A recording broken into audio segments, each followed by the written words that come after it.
After a day of being thankful for all of you warm ballers and eating way too much food, Team Back Fat back here, me and my food coma are going to give you the goods on all the games that we're going to be watching this weekend, which doesn't include Chelsea versus Tottenham because that got its own very special FIFA predict. So instead we're going to go with Liverpool versus Sunderland, the club that I don't talk about enough, and I'm not really sure why since I'm such a big fan of their manager Jurgen Klopp. Haven't lost a game since August 20th and appear to be legit title contenders, especially since they don't have any European competitions to worry about. And guess what, this weekend they play against a David Moyes managed team.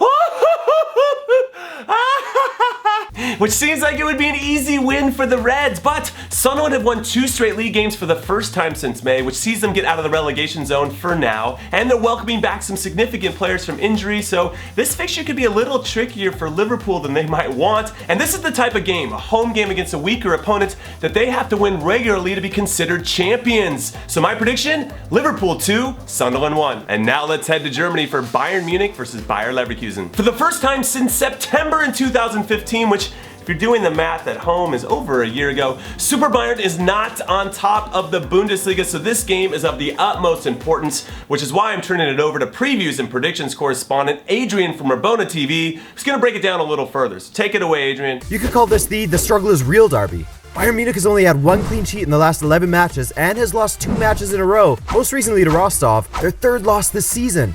Last season, Bayern Munich had 20 clean sheets and only lost 4 times in all competitions. They conceded 31 times last year, but have conceded 14 times already this term. Leverkusen's season isn't going any better as they sit in 9th, and could be summed up by the fact that they haven't been capable of scoring penalties. They've missed their last 3 tries with 3 different players. If they scored those, they'd have 4 more points and be fighting for 3rd right now.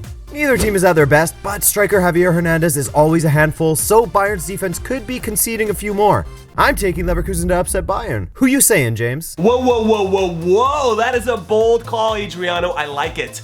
But I don't love it, because despite their current dip in form, they're not going to drop all 3 points at home. So my prediction is, if Manuel Neuer is back in goal and healthy and feeling it, they're going to win. But if he's still out, then they're going to draw 2-2. Next up, in España, Sevilla versus Valencia. 2 weeks ago, everyone was getting aboard the Sevilla hype train. Choo under manager Jorge Sampaoli because they had lost only once over a 2-month span, but then they were at home against Barcelona and they got beat controversially, and then they had to come back from 2 goals down to beat Deportivo La Coruña 3-2 in the last minute, and then they just got smacked around at home by Juventus in the Champions League 3-1. So now what? What kind of team do we have on our hands here? The one that can keep pace with the top clubs in Spain and in the Champions League, or are they just gonna battle it out for another Europa League spot? Well, I don't know. It's hard to say because sometimes they're really good, and sometimes you can sense that they're good, but they're just not reaching their potential. But what I do know is that this weekend against a Valencia team that isn't like the very good Valencia teams that we all fondly remember, they're gonna do the business 2-0. And now it's time to be French with Monaco versus Marseille. Sure, we could talk about 4th place Lyon hosting 3rd place PSG this weekend, or about Nice figuring out a way to continue to stay on top of league. But instead,